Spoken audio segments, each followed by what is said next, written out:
Broadcast first. Sponsored by Matex Heating, Cooling, and Plumbing. Hey, good evening to you on this Friday. It turned out to be a pretty nice day, but it's going to be a chilly night if you're heading out and about. One of the cooler nights that we've had here as of late. We're now down below freezing in Champaign, Danville, Bloomington. They're at 30 degrees, 32 live updating on your screen in Taylorville with a little bit of a breeze out of the north, 5 to 10 miles per hour. The skies are clearing, and as that occurs, we're actually really going to see the temperature drop off tonight quickly. We're seeing that here tonight on our Neal Street camera. Heading back down to the mid-20s by 11 o'clock. We think some lower 20s to start out your Saturday, but the weekend, it's looking pretty nice. Early next week, big changes. We'll talk about what those changes are in the forecast coming up. WCIA 3 News starts right now.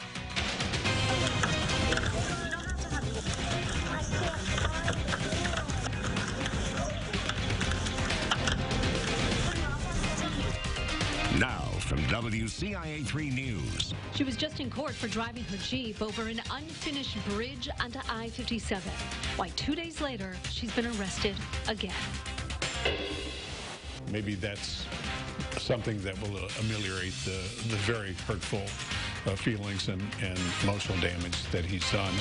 He kidnapped and killed U of I scholar Ying Zhang, where Brent Christensen will live out the rest of his life behind bars. It's see something, say something. And neighbors are banding together to stop the violence. How they're doing it during the holiday season. You're watching your local news leader. This is WCIA 3 News at 6. Nobody, period, out there. You know, even neighbors that I don't know, I don't want to see anybody get hit by a car. A woman accused of driving her Jeep off an unfinished bridge in Champaign earlier this year was arrested this morning for a hit and run. Good evening, I'm Paul Cicchini. And I'm Jennifer Roscoe. Asia Marshall was in court on Wednesday for felony DUI charges. Her blood alcohol level was almost 3 times the legal limit when police say the car went onto I-57. Now she has another DUI after police say she ran over a woman. It happened near Burr Oak Court in Champaign. WCIA 3's Andy Olson was there and has more. Champaign police responded to a hit and run at 4 o'clock Friday morning. One neighbor says they heard a fight and then saw a car back into a woman and drive away. It happened in the parking lot of Oakwood Trace Townhomes. Another neighbor says it's disheartening hearing about incidents so close to home. When I heard it was a parking lot away, I was worried. I started, because I didn't know. So when I got home from work, you know, and I was told, I just said, oh, well, I hope nobody got hurt. The victim and Marshall were taken to the hospital. Police say the victim is expected to survive. Police had the area at the complex taped off. One of the cars they were looking at for evidence was eventually towed. Now people in the neighborhood are wondering what they need to do to avoid this from happening again. It kind of makes me worried because I got nieces and I also have a little daughter. She visits me, so you know, it lets us know we need to be a little bit more vigilant, you know, and you know, maybe we kind of need to, you know, keep an eye on each other, you know, make sure each other's safe. In Champaign, Andy Olson, WCIA 3, your local news leader. Marshall hasn't been charged in this case yet. And a reminder of what she was in court for 2 days ago. Police say she launched her car off the unfinished bridge in September. She was only kept off of I-57 by a concrete barrier. Her blood alcohol level, again, was almost 3 times the legal limit. She's expected back in court for that DUI in February. One person is dead after an accident at work. It happened at a construction site near Cardinal and North Staley Roads. Champaign County coroner says 58-year-old Billy Thomas of Mansfield died after being hit by a large end loader. He died from blunt force injuries. The Champaign County Sheriff's Department and Coroner's Office are investigating. And we have new information. The man who kidnapped and killed U of I scholar Ying Zhang is now in a maximum security prison. Brent Christensen was moved from the Oklahoma City Federal Transfer Center. He'll likely spend the rest of his life at a high-security federal penitentiary in southeastern Kentucky. Steve Beckett, the lawyer for the Zhang family, says for several months they've been asking for updates about where Christensen would serve his life sentence. He says the Zhangs wanted to know Christensen was being punished. The Zhangs specifically hoped he'd be under maximum security as soon as possible. Beckett says he contacted the family when he heard the news. And by having him in a facility where he is surrounded by people of violence, maybe that's something that will ameliorate the very hurtful feelings and emotional damage that he's done, but it will never replace yin yang. Christensen had requested to be transferred to a prison in Arizona, but was likely denied for security reasons, though there is a high-security prison in that state. The penitentiary in Kentucky is called USP McCreary. Christensen will join over 1,400 other inmates there. Now, the next level up in security is called administrative. That's where they keep inmates like terrorist Zacarias Moussaoui, who played a role in the 9/11 attack. 3 prison guards are indicted after the death of an inmate. Happened at the Western Illinois Correctional Center in Mount Sterling last year. Todd Scheffler, Willie Hedden, and Alex Benta are charged in the death of Larry Irvin. He suffered several broken ribs and a punctured colon during a prisoner transport overseen by the 3 guards. A state trooper was arrested for sexual abuse and assault. Police say a woman told them she and 29-year-old James Dirks had inappropriate sexual contact several times. She says it happened when he worked at Vandalia High School. That was before he was a state trooper. Police say the investigation led them to another victim who says she also had inappropriate sexual contact with him several times.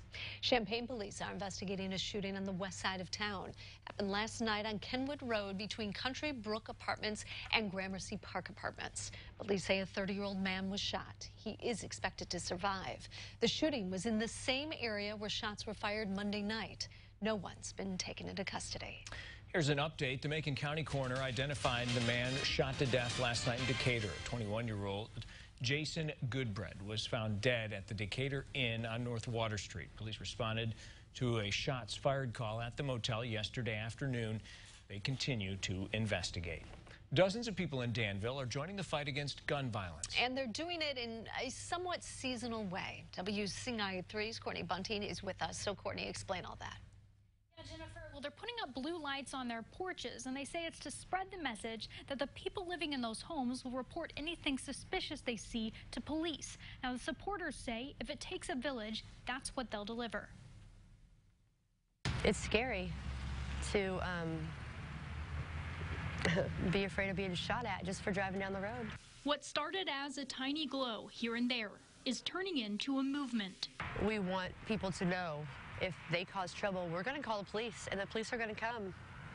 And we have no problem running you right out of town. These small blue bulbs might seem like a sign of the holiday, but they won't be coming down in January. It's just a show of support. I just think it'll stand out from the normal light, porch light, and maybe it'll make them think twice about coming to the neighborhood with some trouble. The effort started in Danville, but supporters say it's spreading to the entire county. It's not just the blue light. It's see something, say something. It's be observant of what's going on around you. A week of gun violence has Dante Delamore determined to do something. His house was hit by a stray bullet 5 blocks away during a shooting in the 1100 block of Harmon Street. This was like pop, pop, pop, pop, pop, pop, pop, pop, pop. And then right after we heard that, we heard what sounded like a baseball or something just hitting the side of the house. He's having trouble shaking the thought of what could have happened. I can still see the bullet upstairs, the hole, which is head level to my children. Right where they're plugged in their tablets. It's a good neighborhood. Was a good neighborhood, but it is what it is. Whether it's a blue light or word of mouth, all these people agree that the violence won't stop unless someone steps up. It would be nice to hopefully maybe somebody would see their own children in that situation. And maybe somebody will say something. Police have not made any arrests in either of those 2 shootings from this week. If you have information on either of them, you're asked to call police. Jennifer. And hopefully the emotion that he was showing, people are listening to that and seeing it and stopping. That was his goal. All right, thank you. Now, the same group campaigning for blue lights is called Concerned Citizens of Danville. This Sunday, they'll be knocking on doors in the area of Harmon and Grant Streets around noon. That's where a lot of the violence is happening. They'll be asking people to put up blue lights. An 11-year-old boy is being remembered after his sudden death. How family and friends are going green to honor him. And also tonight.